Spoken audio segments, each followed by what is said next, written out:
ਸਤਿ ਸ਼੍ਰੀ ਅਕਾਲ ਦੋਸਤੋ, ਪੰਜਾਬੀ ਟ੍ਰਿਬਿਊਨ ਦੇ ਰੋਜ਼ਾਨਾ ਪ੍ਰੋਗਰਾਮ ਵੇਲੇ ਦੀ ਗੱਲ 'ਚ ਤੁਹਾਡਾ ਸਵਾਗਤ ਹੈ। ਮੈਂ ਬਲਵੰਤ ਸਿੰਘ ਤੇ ਮੇਰੇ ਨਾਲ ਚਰਚਾ ਕਰਨ ਲਈ ਅੱਜ ਮੌਜੂਦ ਨੇ ਪੰਜਾਬੀ ਟ੍ਰਿਬਿਊਨ ਦੇ ਸੀਨੀਅਰ ਪੱਤਰਕਾਰ ਸ੍ਰੀ ਹਮੀਦ ਸਿੰਘ ਜੀ। ਪਹਿਲਾਂ ਪ੍ਰੋਗਰਾਮ 'ਚ ਉਹਨਾਂ ਦਾ ਸਵਾਗਤ ਕਰਦੇ ਹਾਂ।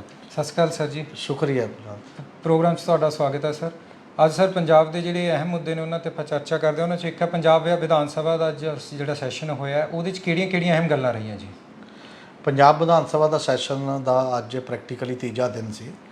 ਇਹਦੇ 'ਚ ਇੱਕ ਤਾਂ ਸ਼ੋਰ ਸ਼ਰਾਬਾ ਤਾਂ ਹੋਇਆ ਹੀ ਹੈ, ਜਿਵੇਂ ਆਮ ਰੋਜ਼ ਹੁੰਦਾ ਹੈ। ਅਸਲ ਦੇ ਵਿੱਚ ਵਿਰੋਧੀ ਧਿਰ ਨੇ, ਕਿਉਂਕਿ ਉਸੇ ਮੁੱਦੇ ਨੂੰ ਲੈ ਕੇ ਖਾਸ ਤੌਰ 'ਤੇ ਜਿਹੜਾ ਮੰਤਰੀ ਦੀ ਆਡੀਓ ਇਹਨਾਂ ਦੀ ਇਕਾਈ ਹੋਈ ਹੈ, ਫਰਾਰੀ ਜਿਹੜੇ ਉਹ ਮੰਤਰੀ ਇਹ ਕਹਿ ਰਹੇ ਕਿ ਪੈਸੇ ਮੰਗ ਰਿਹਾ ਹੈ OSD ਤੋਂ। OSD ਨੇ ਵੀ ਉਹੀ ਕੀਤਾ।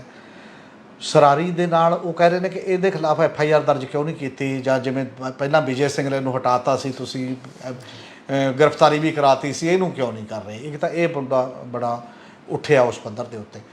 ਔਰ ਦੂਜੀ ਗੱਲ ਇਹ ਹੈ ਕਿ ਉਹਨਾਂ ਨੇ ਹੋਰ ਮੁੱਦੇ ਵੀ ਉਠਾਏ ਜ਼ੀਰੋ ਆਵਰ ਦੇ ਵਿੱਚ। ਵਿਰੋਧੀ ਧਿਰ ਨੇ ਜਿਹੜੇ ਵੱਖ-ਵੱਖ ਵੱਡੇ ਮੁੱਦੇ ਨੇ, ਉਹ ਪਾਣੀ ਦੇ ਮੁੱਦੇ ਨੇ, ਬਿਜਲੀ ਦੇ ਮੁੱਦੇ ਨੇ, ਵੱਖ-ਵੱਖ ਟਾਈਪ ਦੇ। ਖਾਸ ਤੌਰ ਦੇ ਉੱਤੇ ਕਿਸਾਨਾਂ ਦੀਆਂ ਜਿਹੜੀਆਂ ਫਸਲਾਂ ਦਾ ਨੁਕਸਾਨ ਹੋਇਆ ਉਹਦੇ ਮੁਆਵਜ਼ੇ ਦੀ ਗੱਲ ਹੈ ਕਿ ਤੁਸੀਂ ਉਹਦਾ ਮੁਆਵਜ਼ਾ ਗਿਰਦਾਵਰੀ ਕਰਵਾ ਕੇ ਕਿਉਂ ਨਹੀਂ ਦਿੰਦੇ। ਪਸ਼ੂ ਮਰ ਗਏ ਸੀ ਪਿਛਲੇ ਦਿਨ, ਉਹ ਸਾਰੇ ਮੁੱਦੇ ਉਠਾਏ। ਪਰ ਇਹਦੇ ਦੌਰਾਨ ਇੱਕ ਮਹੱਤਵਪੂਰਨ ਹੋਰ ਪਹਿਲੂ ਜਿਹੜਾ ਸਰਕਾਰ ਦੇ ਪੱਖ ਤੋਂ ਆਇਆ, ਗੌਰਮੈਂਟ ਨੇ ਜਿਹੜਾ ਵਿਜੀਲੈਂਸ ਕਮਿਸ਼ਨ ਬਣਿਆ ਹੋਇਆ ਸੀ, ਇੱਕ ਨਵਾਂ ਬਿੱਲ ਲਿਆਤਾ ਵਿਧਾਨ ਸਭਾ ਦੇ ਵਿੱਚ, ਪੰਜਾਬ ਵਿਜੀਲੈਂਸ ਕਮਿਸ਼ਨ ਬਿੱਲ 2022। ਉਹਦੇ ਤਹਿਤ ਇਹ ਹੋਇਆ ਹੁਣ ਵਿਜੀਲੈਂਸ ਕਮਿਸ਼ਨ ਨਹੀਂ ਹੋਏਗਾ, ਉਹ ਭੰਗ ਕਰਤਾ। ਉਹਦੇ ਪਿੱਛੇ ਉਹ ਦਲੀਲ ਇਹ ਦੇ ਰਹੇ ਨੇ ਕਿ ਕਰਪਸ਼ਨ ਨੂੰ ਰੋਕਣ ਦੇ ਲਈ ਉਹ ਵਿਜੀਲੈਂਸ ਕਮਿਸ਼ਨ ਬਣਿਆ ਸੀ। ਕਰਪਸ਼ਨ ਰੋਕਣ ਲਈ ਹੋਰ ਕਈ ਸਾਡੇ ਕੋਲ ਸੰਸਥਾਵਾਂ ਹੈਗੀਆਂ ਨੇ। ਬਿਜਲੀ ਜਿਹੜੀ ਬਿਊਰੋ ਵੀ ਹੈ, ਜਿਹੜਾ ਇੱਕ ਐਂਟੀ ਕਰਪਸ਼ਨ ਐਕਟ 1988 ਵੀ ਆਲਰੇਡੀ ਹੈ, ਜਿਹਦੇ 'ਤੇ ਅਸੀਂ ਕੰਮ ਕਰਦੇ ਹਾਂ। ਸਾਡੇ ਕੋਲ ਪੁਲਿਸ ਹੈ, ਸਾਡੇ ਕੋਲ ਬਾਕੀ ਹੈ, ਇਸ ਲਈ ਨਹੀਂ ਉਹ ਚਾਹੀਦਾ ਸਾਨੂੰ। ਪਰ ਦੂਜੇ ਪਾਸੇ ਲੋਕ ਇਹ ਵੀ ਕਹਿ ਰਹੇ ਨੇ, ਕਿਉਂਕਿ ਇਹ ਜਿਹੜਾ ਵਿਜੀਲੈਂਸ ਕਮਿਸ਼ਨ ਸੀ ਅਸਲ 'ਚ 2020 'ਚ ਬਣਿਆ ਸੀ। ਜਿਹੜੇ ਉਦੋਂ ਪਹਿਲਾਂ ਵੀ ਇੱਕ ਵਾਰ ਅਮਰਿੰਦਰ ਸਿੰਘ ਸਰਕਾਰ ਬਣਾ ਕੇ ਗਈ ਸੀ, ਅਕਾਲੀ ਦਲ ਨੇ ਉਹਨੂੰ ਭੰਗ ਕਰਤਾ ਸੀ। ਅਤੇ ਹੁਣ at present justice high court ਦੇ ਰਿਟਾਇਰਡ ਜਸਟਿਸ ਮਹਿਤਾਬ ਸਿੰਘ ਗਿੱਲ ਇਹਦੇ ਚੇਅਰਮੈਨ ਸੀ। ਇਹਨਾਂ ਨੇ ਇਹ ਇਸ ਤਰ੍ਹਾਂ ਬਣਾਇਆ ਸੀ ਵੀ ਜਿਹੜਾ central vigilance act commission act ਹੈ ਇੱਕ ਟਾਈਪ ਦਾ 2003 ਦਾ, ਉਹਦੀ ਤਰਜ਼ 'ਤੇ 2020 ਦਾ ਇਹ ਕਾਨੂੰਨ ਬਣਾ ਕੇ ਕਿ ਜਿਹੜੇ ਵੱਡੇ ਕੁਝ ਫੈਸਲੇ ਨੇ, ਜਿਵੇਂ ਵਿਜੀਲੈਂਸ ਬਿਊਰੋ ਦਾ ਚੀਫ ਲਾਉਣ ਤੱਕ ਦੇ ਮਤਲਬ ਨੇ, ਗਜ਼ਟਡ ਅਫਸਰ ਵਿਜੀਲੈਂਸ 'ਚ ਲਾਉਣੇ ਨੇ, ਕੌਣ ਲਾਉਣੇ ਨੇ, ਕਿਵੇਂ ਲਾਉਣੇ ਨੇ, ਕਿਸ ਤਰੀਕੇ ਦਾ ਉਹਨਾਂ ਦੀ ਕਾਰਗੁਜ਼ਾਰੀ ਹੈ, ਇਹਨਾਂ 'ਤੇ ਸਾਰਿਆਂ 'ਤੇ ਨਜ਼ਰ ਰੱਖਣ ਲਈ ਕਮਿਸ਼ਨ ਬਣ ਗਿਆ ਸੀ। ਔਰ ਲੋਕ ਇਹ ਕਹਿ ਰਹੇ ਨੇ, ਜਿਹੜੇ ਵਿਰੋਧੀ ਨੇ ਉਹ ਇਹ ਕਹਿ ਰਹੇ ਨੇ ਵੀ ਉਹ ਕਮਿਸ਼ਨ ਕਿਉਂਕਿ ਮਨਮਾਨੀ ਨਹੀਂ ਸੀ ਕਰ ਦਿੰਦਾ ਗੌਰਮੈਂਟ ਨੂੰ, ਇੱਕ ਰਸਤੇ ਦੇ ਵਿੱਚ ਇੱਕ ਰੁਕਾਵਟ ਆ ਜਾਂਦੀ ਸੀ ਉਸ ਸਾਰੇ ਮਾਮਲੇ ਦੇ ਵਿੱਚ, ਇਸ ਲਈ ਰਾਹ ਮੋਕਲਾ ਕੀਤਾ ਕਿ ਜਿਹਨੂੰ ਮਰਜ਼ੀ ਤੁਸੀਂ ਲਾ ਦਿਓ, ਜਿਹਨੂੰ ਮਰਜ਼ੀ ਹਟਾ ਲਓ, ਕਿ ਇਹ ਜਿਹੜਾ ਇੱਕ ਪੈਟਰਨ ਬਣਿਆ। ਹੁਣ ਇਹ ਦੋ ਆਪੋ ਆਪਣੇ 'ਚ ਗੱਲਾਂ ਨੇ। ਉਹ ਕਹਿੰਦੇ ਲੋਕਪਾਲ ਵੀ ਹੈ ਸਾਡੇ ਕੋਲ।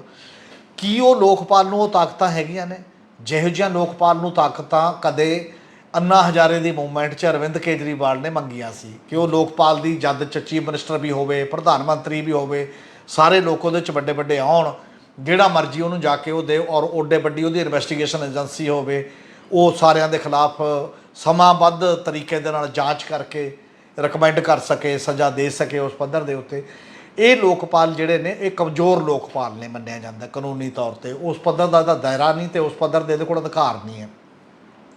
ਇਹਦੇ ਕਰਕੇ ਇਹ ਗੱਲ ਡਿਬੇਟ 'ਚ ਹੈ ਹੁਣ ਕਿ ਜਿਹੜੀ ਸਰਕਾਰ ਭ੍ਰਿਸ਼ਟਾਚਾਰ ਵਿਰੋਧੀ ਕਾਨੂੰਨ ਮਤਲਬ ਮੁਹਿੰਮ ਨੂੰ ਲੈ ਕੇ ਹੀ ਬਣੀ ਹੈ, ਤਾਂ ਉਹਦੇ 'ਤੇ ਵੀ ਜਦੋਂ ਭ੍ਰਿਸ਼ਟਾਚਾਰ ਦੇ ਨਾਲ ਜੁੜੇ ਹੋਏ ਕੁਝ ਸਵਾਲ ਉੱਠਣੇ ਸ਼ੁਰੂ ਹੋ ਜਾਂਦੇ ਨੇ, ਤਾਂ ਲਾਜ਼ਮੀ ਹੈ ਕਿ ਕੁਝ ਸਰਕਾਰ ਨੂੰ ਕੋਈ ਦਲੀਲ ਨਾਲ, ਤੱਥ ਨਾਲ ਜਵਾਬ ਦੇਣਾ ਚਾਹੀਦਾ ਹੈ ਕਿਸੇ ਨਾ ਕਿਸੇ ਰੂਪ ਦੇ ਵਿੱਚ। ਪਰ ਹਜੇ ਵਿਧਾਨ ਸਭਾ 'ਚ ਮਤਲਬ ਸ਼ੋਰ ਸ਼ਰਾਬਾ ਜ਼ਿਆਦਾ ਪੈਂਦਾ ਕਿਉਂਕਿ ਬਾਕੀ ਦੇ ਬੰਦੇ ਵਾਕਆਊਟ ਕਰ ਗਏ। ਇਹ ਜਿਹੜਾ ਬਿੱਲ ਵੀ ਸਰਬਸੰਮਤੀ ਨਾਲ ਪਾਸ ਹੋ ਗਿਆ। ਆਮ ਆਦਮੀ ਪਾਰਟੀ ਕੋਲ 92 ਬੰਦੇ ਨੇ ਅਤੇ ਬਹੁਤ ਮੈਜੋਰਿਟੀ ਜ਼ਿਆਦਾ ਹੈ, ਅਤੇ ਨਾ ਪਾਸ ਹੋਣ ਦਾ ਤਾਂ ਕੋਈ ਮਤਲਬ ਨਹੀਂ ਹੈ। ਪਰ ਇਹਦੇ 'ਤੇ ਜੇ ਖੁੱਲ੍ਹੀ ਬਹਿਸ ਹੋ ਜਾਂਦੀ, ਵੱਡੇ ਪੱਧਰ 'ਤੇ ਬਹਿਸ ਹੋ ਜਾਂਦੀ, ਜੇ ਵਾਪਸ ਵੀ ਲੈਣਾ ਸੀ, ਇੱਥੇ ਘੱਟੋ ਘੱਟ 2 ਦਿਨ ਪਹਿਲਾਂ ਦਿੰਦੇ ਲੋਕਾਂ ਨੂੰ ਉਹ ਕਮਿਸ਼ਨ ਜਿਹੜਾ ਬਿੱਲ ਲਿਆ ਰਹੇ ਨੇ ਵੀ ਇਹਨੂੰ ਭੰਗ ਕਰਨਾ ਹੈ, ਅਤੇ ਅੱਗੇ ਉਹਦੇ 'ਤੇ ਚਰਚਾ ਹੁੰਦੀ ਖੁੱਲ੍ਹ ਕੇ, ਔਰ ਪੰਜਾਬ ਦੇ ਲੋਕਾਂ ਨੂੰ ਪਤਾ ਲੱਗਦਾ ਕਿ ਸਾਰੇ ਕਿਤੇ ਹਾਂਜੀ ਇਹਦਾ ਫਾਇਦਾ ਹੋ ਰਿਹਾ ਜਾਂ ਨੁਕਸਾਨ ਹੋ ਰਿਹਾ, ਫਿਰ ਠੀਕ ਹੈ ਵਿਧਾਨ ਸਭਾ ਉਹ ਕਰ ਸਕਦੇ ਸੀ। ਪਰ ਜਿੰਨੀ ਵੱਡੀ ਚਰਚਾ ਚਾਹੀਦੀ ਸੀ ਉਹ ਚਰਚਾ ਤੋਂ ਬਿਨਾਂ ਆ ਕੇ ਉਹ ਪਾਸ ਕਰ ਦੇਣਾ ਇਸ ਤਰੀਕੇ ਦੇ ਨਾਲ, ਮਤਲਬ ਇੱਕ ਕਮਿਸ਼ਨ ਬਣਿਆ ਅਤੇ ਕਦੇ ਉਹਨੂੰ ਬੰਦ ਕਰ ਦਿਓ, ਕਦੇ ਬਣਾ ਦਿਓ। ਇਹ ਜੀਜਾ ਚਿੜੀ ਜਿਵੇਂ ਮਰਜਾ ਚਿੜੀਏ ਵਾਲਾ ਜਿਹੜਾ ਮਾਹੌਲ ਹੈ ਨਾ, ਇਹ ਲੋਕਾਂ ਨੂੰ ਸਗੋਂ ਸਕੂਨ ਨਹੀਂ ਦਿੰਦਾ ਜਾਂ ਉਹਨਾਂ ਦਾ ਭਰੋਸਾ ਵਿਕਸਿਤ ਨਹੀਂ ਕਰਦਾ ਇਨਸਾਫ ਦੇ ਵਿੱਚ। ਕਿਤੇ ਨਾ ਕਿਤੇ ਭਰੋਸੇ ਤੇ ਸੱਟ ਵੱਜਦੀ ਹੈ। ਇਸ ਕਰਕੇ ਇਹ ਅੱਜ ਦਾ ਟੋਟਲ ਵਿਧਾਨ ਸਭਾ ਦਾ ਇੱਕ ਸਿਸਟਮ ਸੀ। ਇੱਕ ਦਿਨ ਹੋਰ ਬਚਿਆ, 3 ਤਰੀਕ ਤੱਕ ਇਹਨਾਂ ਨੇ, ਕੱਲ੍ਹ ਤੇ ਪਰਸੋਂ ਦੀ ਛੁੱਟੀ ਹੈ, ਤੇ ਉਸ ਦਿਨ ਜਿਹੜਾ ਇਹ ਕਰਨਗੇ ਇਹਦੇ ਤੇ ਜਿਹੜਾ ਬਹੁ ਗਿਣਤੀ ਮਤਾ ਪੇਸ਼ ਕੀਤਾ ਕਿ ਸਾਡੇ ਕੋਲ ਬਹੁ ਗਿਣਤੀ ਹੈਗੀ ਹੈ, ਭਰੋਸੇ ਦਾ ਵੋਟ, ਉਹ 'ਤੇ ਚਰਚਾ ਹੋ ਕੇ ਤੇ ਉਹਨੂੰ ਪਾਸ ਕਰ ਦੇਣਾ। ਮੇਰਾ ਖਿਆਲ ਹੈ ਇੰਨੇ ਨਾਲ ਵਿਧਾਨ ਸਭਾ ਨਿਬੜ ਜਾਣੀ ਹੈ। ਓਕੇ ਸਰ, ਇਸ ਤੋਂ ਅਗਲੀ ਗੱਲ ਕਰਾਂਗੇ, ਸ਼੍ਰੋਮਣੀ ਕਮੇਟੀ ਦੇ ਜਨਰਲ ਹਾਊਸ ਦੀ ਜਿਹੜੀ ਮੀਟਿੰਗ ਹੋਈ ਹੈ ਉਹਦੇ 'ਚ ਕਿਹੜੇ ਇਹਨਾਂ ਨੇ ਜਿਹੜੇ ਆ ਫੈਸਲੇ ਲਏ ਨੇ ਅੱਜ, ਉਹਨਾਂ ਬਾਰੇ ਕੋਈ ਚਾਨਣਾ ਪਾਓ। ਸ਼੍ਰੋਮਣੀ ਗੁਰਦੁਆਰਾ ਪ੍ਰਬੰਧਕ ਕਮੇਟੀ ਦਾ ਇਹ ਪਹਿਲੀ ਵਾਰ ਇਹੋ ਜਿਹਾ ਮਤਲਬ ਜਨਰਲ ਹਾਊਸ ਸੱਦਿਆ ਸੀਗਾ ਜਦੋਂ ਤੋਂ ਸੁਪਰੀਮ ਕੋਰਟ ਦੀ ਜੱਜਮੈਂਟ ਆਈ ਹੈ। ਉਹਦੇ ਨਾਲ ਸੰਬੰਧਿਤ ਸੀ ਮੇਨਲੀ। ਸੁਪਰੀਮ ਕੋਰਟ ਨੇ ਇਹ ਫੈਸਲਾ ਕਰਤਾ ਕਿ ਹਰਿਆਣੇ ਦੀ ਜਿਹੜੀ ਅਲੱਗ ਗੁਰਦੁਆਰਾ ਪ੍ਰਬੰਧਕ ਕਮੇਟੀ ਉਹਨੂੰ ਮਾਨਤਾ ਦੇ ਦਿੱਤੀ ਕਿ ਉਹ ਵਾਜਬ ਹੈ, ਜਾਇਜ਼ ਹੈ। ਹੁਣ ਸ਼੍ਰੋਮਣੀ ਕਮੇਟੀ ਨੇ ਤੇ ਸ਼੍ਰੋਮਣੀ ਅਕਾਲੀ ਦਲ ਨੇ ਸ਼ੁਰੂ ਤੋਂ ਹੀ ਉਦੋਂ ਤੋਂ ਉਹਨਾਂ ਦਾ ਵਿਰੋਧ ਕੀਤਾ ਕਿ ਸਿੱਖਾਂ ਦੇ ਧਾਰਮਿਕ ਮਾਮਲੇ 'ਚ ਦਖਲ ਹੈ, ਸਾਡੀ ਤਾਕਤ ਨੂੰ ਭੰਗ ਕਰਨ ਦੀ ਗੱਲ ਹੈ, ਇਹ ਸਾਰੀਆਂ ਗੱਲਾਂ। ਉੱਥੇ ਅਸਲ 'ਚ 4 ਮਤੇ ਜਿਹੜੇ ਇਸ ਦੇ ਵਿੱਚ ਪਾਸ ਕੀਤੇ ਨੇ ਅੱਜ ਦੇ ਜਿਹੜਾ ਸ਼੍ਰੋਮਣੀ ਕਮੇਟੀ ਦਾ ਅਜਲਾਸ ਜਾਂ ਜਨਰਲ ਮੀਟਿੰਗ ਕਹਿ ਲਓ, ਸਾਰਿਆਂ ਦੀ ਸੀਗੀ। ਉਹਦੇ ਸਭ ਤੋਂ ਪਹਿਲੀ ਗੱਲ ਤਾਂ ਇਹ ਕੀਤਾ, ਮੈਨੂੰ ਲੱਗਦਾ ਇਹ ਹੈ ਵੀ ਅਕਾਲੀ ਦਲ ਤੇ ਸ਼੍ਰੋਮਣੀ ਕਮੇਟੀ ਦੇ ਸੱਦੇ ਤੇ ਲੋਕ ਉਹਨਾਂ ਹੁੰਗਾਰਾ ਨਹੀਂ ਭਰ ਰਹੇ। ਤਾਂ ਪਹਿਲਾ ਮਤਾ ਇਸੇ ਕਰਕੇ ਇਹ ਕੀਤਾ ਕਿ ਜਿਹੜੇ ਜਥੇਦਾਰ ਅਕਾਲ ਤਖਤ ਤੇ ਬਾਕੀ ਜਥੇਦਾਰ ਸਾਹਿਬਾਨ ਨੇ ਤਖਤਾਂ ਦੇ, ਉਹ ਮਿਲ ਕੇ ਕੌਮ ਨੂੰ ਇਕੱਠੀ ਕਰਨ, ਪੰਥ ਨੂੰ ਇਕੱਠਾ ਕਰਨ, ਇਸ ਨਾਂ 'ਤੇ ਇਕੱਠਾ ਕਰਕੇ ਸਰਕਾਰ ਤੇ ਦਬਾਅ ਪਾਉਣ ਦੀ ਕੋਸ਼ਿਸ਼ ਕਰਨ। ਮਤਲਬ ਉਹਨਾਂ ਦਾ ਕਹਿਣਾ ਕਿ ਸਿੰਘ ਸਾਹਿਬ ਆਪਣੀ ਮੀਟਿੰਗ ਕਰਕੇ ਉਹ ਸਾਰੀਆਂ ਜਥੇਬੰਦੀਆਂ ਨੂੰ ਕਿਤੇ ਸੱਦਣ ਤੇ ਸਾਰੀਆਂ ਜਥੇਬੰਦੀਆਂ ਦਾ ਕੋਈ ਸਾਂਝਾ ਪ੍ਰੋਗਰਾਮ ਬਣਾਇਆ ਜਾਏ। ਔਰ ਲੱਗਦਾ ਪਰ ਇਹ ਹੈ ਕਿ ਕੀ ਇਹ ਸੰਭਵ ਹੈ?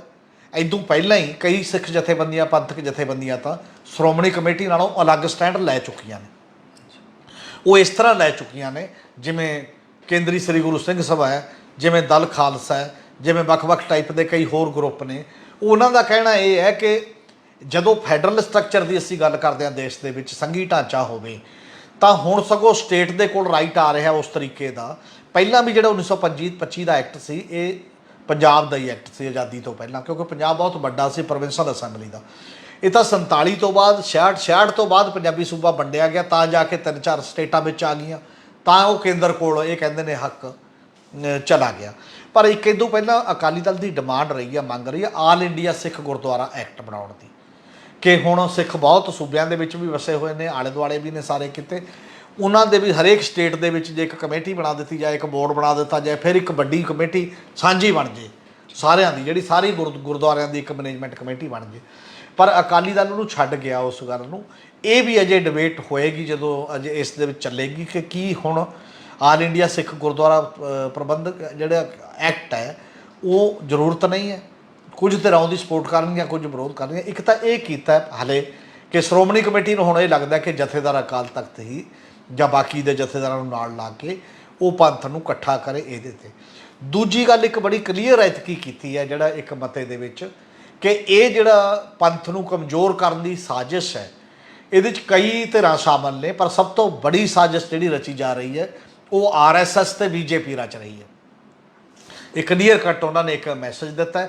ਇਹਦੇ ਲਈ ਉਹਨਾਂ ਨੇ 7 ਤਰੀਕ ਨੂੰ ਅੰਮ੍ਰਿਤਸਰ ਦੇ ਵਿੱਚ ਇੱਕ ਵੱਡਾ ਮਾਰਚ ਕੱਢਣ ਦਾ, ਇਹਦੇ ਖਿਲਾਫ, ਮਤਲਬ ਇਹ ਸਾਜ਼ਿਸ਼ਾਂ ਦੇ ਖਿਲਾਫ ਸ਼੍ਰੋਮਣੀ ਕਮੇਟੀ ਨੇ ਸੱਦਾ ਦਿੱਤਾ ਕਿ ਇੱਕ ਬੜਾ ਵੱਡਾ ਕਾਫਲਾ ਮਾਰਚ ਕੱਢਿਆ ਜਾਏਗਾ, ਪ੍ਰੋਟੈਸਟ ਰੋਸ ਮਾਰਚ ਵੀ ਉਹਨੂੰ ਕਹਿ ਸਕਦੇ ਹਾਂ। ਤੇ ਇਹਦੇ ਤੋਂ ਬਿਨਾਂ ਫਿਰ ਇੱਕ ਮਤਲਬ 4 ਤਰੀਕ ਨੂੰ ਉਹ ਕਹਿ ਰਹੇ ਸੀ, ਤੇ 7 ਤਰੀਕ ਨੂੰ ਇੱਕ ਹੋਰ ਕਾਫਲੇ ਜਾਣੇ ਨੇ ਤਖਤਾਂ ਤੋਂ। ਇੱਕ ਕਾਫਲਾ ਤਖਤ ਦਮਦਮਾ ਸਾਹਿਬ ਤੋਂ ਚੱਲੇਗਾ, ਇੱਕ ਤਖਤ ਕੇਸਗੜ੍ਹ ਤੋਂ ਸਾਹਿਬ ਤੋਂ ਚੱਲੇਗਾ ਅੰਮ੍ਰਿਤਸਰ ਤੱਕ। ਉਹ ਵੀ ਇੱਕ ਲੋਕਾਂ ਨੂੰ ਲਾਮਬੰਦੀ ਕਰਨ ਦੇ ਤਰੀਕੇ ਦੇ ਤੌਰ ਤੇ ਕਹਿੰਦੇ ਜਾਊਗਾ ਤੇ ਉਸ ਪੱਧਰ ਤੇ ਚੱਲੇਗਾ। ਇੱਕ ਨਾਲ ਉਹ ਕਹਿ ਰਹੇ ਨੇ ਕਿ ਇਹਦੀ ਡੇਟ ਨਹੀਂ ਅਜੇ ਰੱਖੀ ਕਿ ਸ਼੍ਰੋਮਣੀ ਗੁਰਦੁਆਰਾ ਪ੍ਰਬੰਧਕ ਕਮੇਟੀ ਦੇ ਸਾਰੇ ਮੈਂਬਰ ਜਿਹੜੇ ਨੇ ਉਹ ਦਿੱਲੀ ਦੇ ਵਿੱਚ ਪ੍ਰਦਰਸ਼ਨ ਕਰਨਗੇ ਇਸੇ ਦੀ ਲਾਮਬੰਦੀ ਦੇ ਲਈ। ਤੇ ਇੱਕ ਹੋਰ ਗੱਲ ਉਹ ਕਹਿ ਰਹੇ ਨੇ ਕਿ ਹਰਿਆਣੇ ਦੀ ਸਿੱਖ ਸੰਗਤ ਨੂੰ ਨਾਲ ਲੈ ਕੇ ਹਰਿਆਣੇ ਦੇ ਮੁੱਖ ਮੰਤਰੀ ਜਿਹੜੇ ਮਨੋਹਰ ਲਾਲ ਖੱਟਰ ਨੇ ਉਹਨਾਂ ਤੱਕ ਮਾਰਚ ਕਰਨਾ ਜਾਂ ਉਹਨਾਂ ਦਾ ਘਿਰਾਓ ਕਰਨਾ, ਉਹਨਾਂ ਨੂੰ ਇਹ ਕਹਿਣਾ ਕਿ ਤੁਸੀਂ ਇਹ ਗਲਤ ਕਰ ਰਹੇ ਹੋ ਸਾਰਾ, ਉਹਦੇ 'ਤੇ ਇੱਕ ਪ੍ਰੋਟੈਸਟ। ਇਹ ਪ੍ਰੋਗਰਾਮ ਲਿਖੇ ਨੇ, ਇਹਨਾਂ ਦੀਆਂ ਅਜੇ ਡੇਟਾਂ ਕੁਝ ਪ੍ਰੋਗਰਾਮਾਂ ਦੀਆਂ ਆਉਣੀਆਂ ਨੇ, ਕੁਝ ਦੀਆਂ ਇਹਨਾਂ ਨੇ ਦੇ ਦਿੱਤੀਆਂ। ਮਤਲਬ ਉਹਨਾਂ ਦਾ ਹੁਣ ਇੱਕ ਨਕਾਤੀ ਪ੍ਰੋਗਰਾਮ ਇਹ ਦਿਖਾਈ ਦੇ ਰਿਹਾ ਸ਼੍ਰੋਮਣੀ ਕਮੇਟੀ ਦਾ ਵੀ, ਤੇ ਕਿਉਂਕਿ ਸ਼੍ਰੋਮਣੀ ਅਕਾਲੀ ਦਲ ਹੀ ਉਹਨੂੰ ਗਾਈਡ ਕਰ ਰਿਹਾ, ਬਹੁਤੇ ਬੰਦੇ ਉਹਨਾਂ ਦੇ ਨੇ ਉਹਦੇ ਵਿੱਚ, ਤੇ ਉਹ ਸਾਰਿਆਂ ਦਾ ਹੁਣ ਉਹਨਾਂ ਨੂੰ ਲੱਗ ਰਿਹਾ ਕਿ ਇਸ ਪੰਥਕ ਨਾਂ 'ਤੇ ਹੀ ਅਸੀਂ ਸ਼ਾਇਦ ਆਪਣੀ ਹੋਂਦ ਦੁਬਾਰਾ ਖੜੀ ਕਰ ਸਕਦੇ ਹਾਂ, ਬਚਾ ਸਕਦੇ ਹਾਂ। ਭਵਿੱਖ ਇਹ ਦੱਸੂਗਾ ਕਿ ਤੁਹਾਡੀ ਇਹਨੂੰ ਲੋਕ ਕਿੰਨਾ ਹੁੰਗਾਰਾ ਦਿੰਦੇ ਨੇ, ਕਿੰਨਾ ਨਹੀਂ ਦਿੰਦੇ।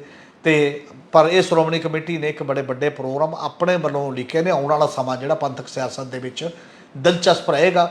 ਇੱਕ ਪਾਸੇ ਸ਼੍ਰੋਮਣੀ ਕਮੇਟੀ ਦੇ ਰਾਹੀਂ, ਜਥੇਦਾਰਾਂ ਦੇ ਰਾਹੀਂ ਸ਼੍ਰੋਮਣੀ ਅਕਾਲੀ ਦਲ ਸੁਖਬੀਰ ਸਿੰਘ ਬਾਦਲ ਦੀ ਅਗਵਾਈ ਦੇ ਵਿੱਚ ਆਪਣੀ ਹੋਂਦ ਦੀ ਲੜਾਈ ਲੜ ਰਿਹਾ, ਦੁਬਾਰਾ ਆਉਣਾ ਚਾਹੁੰਦਾ ਮੇਨ ਸਟ੍ਰੀਮ ਸੱਤਾ ਦੇ ਉਸ ਤਾਕਤ ਦੇ ਵਿੱਚ। ਦੂਜੇ ਪਾਸੇ ਕੁਝ ਹੋਰ ਗਰੁੱਪ ਨੇ ਜਿਹੜੇ ਸਾਡੇ ਸਾਹਮਣੇ ਚੱਲ ਰਹੇ ਨੇ। ਸਿਮਰਜੀਤ ਮਾਨ ਸੀ, ਅੰਮ੍ਰਿਤਪਾਲ ਸੀ, ਇਹ ਗਰੁੱਪ ਜਿਹੜਾ ਇੱਕ ਅਲੱਗ ਟਾਈਪ ਦੀ ਲੜਾਈ, ਇਹ ਤਾਂ ਖਾਲਿਸਤਾਨ 'ਤੇ ਸਿੱਧਾ ਜਾ ਕੇ ਕਹਿੰਦੇ ਨੇ ਸਾਡਾ ਤਾਂ ਇਹ ਇੱਕ ਤਰੀਕਾ ਹੈ। ਹੁਣ ਇਸ ਪੰਥਕ ਸਿਆਸਤ ਦੇ ਵਿੱਚ ਇੱਕ ਨਵੇਂ ਕਿਸਮ ਦਾ ਮਾਹੌਲ ਬਣਦਾ ਜਾ ਰਿਹਾ। ਉਹ ਮਾਹੌਲ ਦੇ ਵਿੱਚ ਕਿਹੜੀ ਧਿਰ ਕਿੱਧਰ ਜਾਂਦੀ ਹੈ, ਕਿੰਨੀ ਕੁ ਚਰਚਾ ਹੁੰਦੀ ਹੈ, ਸਟੇਟ ਉਹਦੇ ਨਾਲ ਕਿਵੇਂ ਨਜਿੱਠਦੀ ਹੈ, ਇਹ ਆਉਣ ਵਾਲੇ ਦਿਨਾਂ ਦੇ ਵਿੱਚ ਦੇਖਣਾ ਜਿਹੜਾ ਇਹ ਦਿਲਚਸਪ ਹੋਏਗਾ। ਇੱਕ ਸਰ ਜਿਹੜਾ ਨੈਕਸਟ ਆਪਾਂ ਅਗਲੀ ਗੱਲ ਕਰਨੀ ਹੈ ਉਹ ਆ ਕਾਂਗਰਸ ਪ੍ਰਧਾਨਗੀ ਨੂੰ ਜਿਹੜਾ ਰੇੜਕਾ ਚੱਲ ਰਿਹਾ ਆ, ਉਹ ਗੱਲ ਕਿਸੇ ਤਣ ਪੱਤਣ ਲੱਗੀ ਹੈ ਜਾਂ ਅਜੇ ਕਿੱਥੋਂ ਕੁ ਤੱਕ ਉਹਦਾ ਚੱਲ ਰਹੀ ਹੈ ਜਿਹੜਾ ਮਸਲਾ ਆ? ਇਹਦੇ ਤੇ ਅਸਲ 'ਚ ਸਭ ਤੋਂ ਬੜਾ ਜਿਹੜਾ ਇਲਜ਼ਾਮ ਲੱਗਦਾ ਰਿਹਾ ਕਾਂਗਰਸ ਤੇ ਉਹ ਇਹੀ ਹੈ ਕਿ ਨਹਿਰੂ ਗਾਂਧੀ ਪਰਿਵਾਰ 'ਚੋਂ ਬਾਹਰ ਨਹੀਂ ਜਾ ਰਹੀ ਪ੍ਰਧਾਨਗੀ। ਇੱਕ ਗੱਲ ਤਾਂ ਉਹਨਾਂ ਨੇ ਕਲੀਅਰ ਕੀਤੀ ਹੈ ਕੁਝ ਦਿਨ ਪਹਿਲਾਂ ਤੱਕ ਕਿ ਅਸੀਂ ਕੋਈ ਕੈਂਡੀਡੇਟ ਨਹੀਂ ਹੋਵਾਂਗੇ, ਪ੍ਰਧਾਨਗੀ ਦੀ ਚੋਣ ਹੋਏਗੀ, ਸਾਡੇ 'ਚੋਂ ਕੋਈ ਉਮੀਦਵਾਰ ਨਾ ਸੋਨੀਆ ਗਾਂਧੀ, ਨਾ ਰਾਹੁਲ ਗਾਂਧੀ, ਨਾ ਪ੍ਰਿੰਕਾ ਗਾਂਧੀ ਨਹੀਂ ਹੋਣਗੇ। ਰਾਹੁਲ ਗਾਂਧੀ ਤਾਂ ਉਹ 150 ਦਿਨ ਦੀ ਜਿਹੜੀ ਯਾਤਰਾ ਦੀ ਅਗਵਾਈ ਕਰਕੇ ਕੇਰਲਾ 'ਚੋਂ ਬਾਹਰ ਆਈ ਹੈ, ਕਰਨਾਟਕਾ 'ਚ ਅੱਜ ਆ ਗਈ ਹੈ। 17 ਦਿਨ ਕੇਰਲਾ ਦੇ ਵਿੱਚ ਉਸ ਚਲਾ ਕੇ ਲਗਾਤਾਰ ਲੋਕਾਂ ਨੂੰ ਮੋਬਿਲਾਈਜ਼ ਕਰਨ ਦਾ ਇੱਕ ਤਰੀਕਾ ਹੈ। ਪਰ ਪਹਿਲਾਂ ਇਹ ਲੱਗਦਾ ਸੀ ਕਿ ਨਹਿਰੂ ਗਾਂਧੀ ਪਰਿਵਾਰ ਦੇ ਵਿੱਚੋਂ ਜਾਂ ਰਾਹੁਲ ਜੇ ਸੋਨੀਆ ਗਾਂਧੀ ਦਾ ਇੱਕ ਕੈਂਡੀਡੇਟ ਜਿਹੜਾ ਕਾਂਗਰਸ ਦੀ ਪ੍ਰਧਾਨਗੀ ਦੇ ਲਈ ਉਹ ਅਸ਼ੋਕ ਗਹਿਲੋਤ ਹੋ ਸਕਦਾ, ਜਿਹੜਾ ਰਾਜਸਥਾਨ ਦਾ ਮੁੱਖ ਮੰਤਰੀ ਸੀ। ਪਰ ਪਿਛਲੇ ਦਿਨਾਂ 'ਚ ਘਟਨਾਕ੍ਰਮ ਇਸ ਤੇਜ਼ੀ ਨਾਲ ਵਾਪਰਿਆ। ਉਹ ਘਟਨਾਕ੍ਰਮ ਦੇ ਵਿੱਚ ਅਸ਼ੋਕ ਗਹਿਲੋਤ ਦੇ ਬੰਦਿਆਂ ਨੇ ਬਾਗੀਆਨਾ ਤਰੀਕੇ ਨਾਲ ਕਰਕੇ, ਕਿਉਂਕਿ ਚੀਫ ਮਿਨਿਸਟਰੀ ਨਾ ਚਲੀ ਜਾਵੇ, ਸਚਿਨ ਪਾਇਲਟ ਨੂੰ ਨਾ ਬਣਾ ਦੇਣ, ਉਹਨਾਂ ਨੇ ਬਗਾਵਤ ਕਰਤੀ ਇੱਕ ਟਾਈਪ ਦੀ।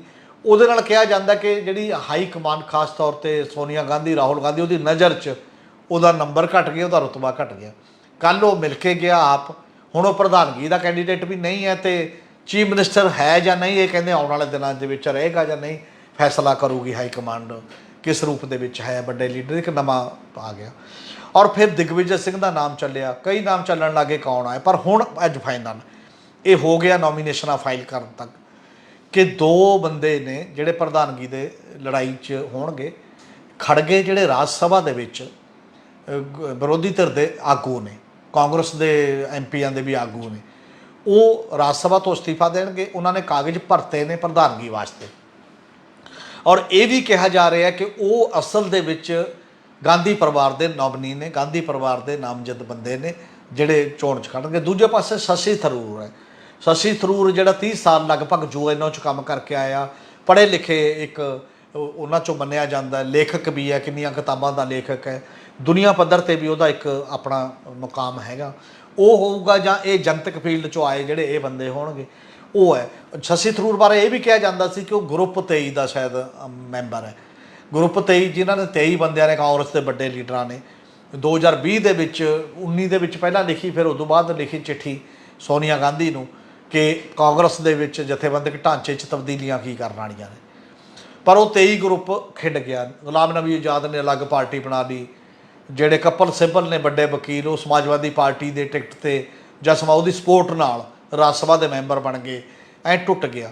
ਅੱਜ ਦੀ ਦਿਲਚਸਪ ਘਟਨਾ ਸਗੋਂ ਇਹ ਹੈ ਕਿ ਜਿਹੜੇ ਗਰੁੱਪ ਦੇ 23 ਦੇ ਮੈਂਬਰ ਬੰਨੇ ਜਾਂਦੇ ਸੀ, ਜਿਹਦੇ 'ਚ ਹਰਿਆਣਾ ਦਾ ਸਾਬਕਾ ਮੁੱਖ ਮੰਤਰੀ ਭੁਪਿੰਦਰ ਹੁੱਡਾ ਹੈ, ਉਹਦਾ ਬੇਟਾ ਵੀ ਹੈ ਦੀਪਿੰਦਰ, ਇਹ ਸਾਰਿਆਂ ਨੇ ਤੋਂ ਉਹਨਾਂ ਨੇ ਖੜਗੇ ਦੀ ਪੇਸ਼ਕਸ਼ ਕਰਵਾਈ ਹੈ। ਖੜਗੇ ਦੇ ਕਾਗਜ਼ ਜਦੋਂ ਭਰੇ ਨੇ, ਇਹ ਖੜਗੇ ਦੇ ਪੱਖ ਦੇ ਵਿੱਚ ਜਿਹੜੇ ਤਜਵੀਜ਼ ਕਰਨ ਵਾਲੇ ਨੇ ਕਿ ਤੁਸੀਂ ਖੜੋ ਤੇ ਅਸੀਂ ਤੁਹਾਡੇ ਨਾਲ। ਇਹਦਾ ਮਤਲਬ ਗਰੁੱਪ 23 ਜਿਹੜਾ ਉਹ ਕਿਤੇ ਦਿਖਾਈ ਨਹੀਂ ਦਿੱਤਾ ਔਰ ਇੱਕ ਗਰੰਟੀ ਮੰਨੀ ਜਾ ਰਹੀ ਹੈ ਜਿਹੜਾ ਮੀਡੀਆ ਦੇ ਵੱਲੋਂ ਕਿ ਖੜਗੇ ਹੀ ਅਸਲ 'ਚ ਜੇਤੂ ਪ੍ਰਧਾਨ ਰਹਿਣ ਦੀ ਸੰਭਾਵਨਾ ਹੈ, ਕਿਉਂਕਿ ਉਹਦੇ ਪਿੱਛੇ ਜਿਹੜਾ ਵਜਨ ਹੈ ਉਹ ਨਹਿਰੂ ਗਾਂਧੀ ਪਰਿਵਾਰ ਦਾ ਵੀ ਹੈ ਤੇ ਖੜਗੇ ਉਹਨਾਂ ਦਾ ਲੋਇਲਿਸਟ ਹੈ, ਬਹੁਤ ਵਿਸ਼ਵਾਸ ਪਾਤਰ ਹੈ। ਤੇ ਬਾਕੀ ਜਿਹੜੇ ਵਿਰੋਧੀ ਵੀ ਕਈ ਕਹਿੰਦੇ ਸੀ, ਉਹਨਾਂ ਨੇ ਉਹਦਾ ਨਾਂ ਤਜਵੀਜ਼ ਕੀਤਾ ਤੇ ਹੁਣ ਵੋਟਾਂ ਪੈਣਗੀਆਂ। ਵੋਟਾਂ ਦੇ ਵਿੱਚ ਇਹ ਦਿਖਾਇਆ ਜਾਣ ਦੀ ਕੋਸ਼ਿਸ਼ ਹੋਏਗੀ ਕਿ ਦੇਖੋ ਅਸੀਂ ਚੋਣਾਂ ਦੇ ਰਾਹੀਂ ਪ੍ਰਧਾਨ ਜਿਹੜਾ ਚੁਣਿਆ, ਪਰ ਦੋਨਾਂ 'ਚੋਂ ਜਿਹੜਾ ਪ੍ਰਧਾਨ ਜੇ ਖੜਗੇ ਚੁਣਿਆ ਜਾਂਦਾ ਤਾਂ ਖੜਗੇ ਪ੍ਰਧਾਨ ਹੋਏਗਾ। ਪਰ ਨਾਲ ਦੀ ਨਾਲ ਵੱਡੇ ਲੀਡਰਾਂ ਦੇ ਤੌਰ ਤੇ ਕਹਿੰਦੇ ਨੇ ਰਾਹੁਲ ਗਾਂਧੀ ਤੇ ਸੋਨੀਆ ਗਾਂਧੀ ਦੀ ਫਿਰ ਵੀ ਚੱਲੇਗੀ। ਔਰ ਇੱਕ ਗੱਲ ਕਲੀਅਰ ਹੋ ਗਈ ਕਿ ਪਹਿਲੀ ਵਾਰ ਕਾਫੀ 20 ਸਾਲਾਂ ਬਾਅਦ ਕਾਂਗਰਸ 'ਚ ਚੋਣ ਰਾਹੀਂ ਪ੍ਰਧਾਨ ਜਿਹੜਾ ਕੋਈ ਚੁਣਿਆ ਜਾ ਰਿਹਾ। ਇਹ ਗੱਲ ਹੁਣ ਲਗਭਗ ਪੱਕੀ ਮੰਨੀ ਜਾ ਰਹੀ ਹੈ। ਦੋਸਤੋ, ਅੱਜ ਦਾ ਪ੍ਰੋਗਰਾਮ ਇੱਥੇ ਹੀ ਨਿਬੇੜਦੇ ਹਾਂ। ਭਲਕੇ ਨਵੇਂ ਮੁੱਦਿਆਂ ਨੂੰ ਲੈ ਕੇ ਫਿਰ ਦੁਬਾਰਾ ਚਰਚਾ ਕਰਾਂਗੇ। ਧੰਨਵਾਦ ਜੀ। ਧੰਨਵਾਦ ਸਰ ਜੀ। ਜੀ ਸ਼ੁਕਰੀਆ।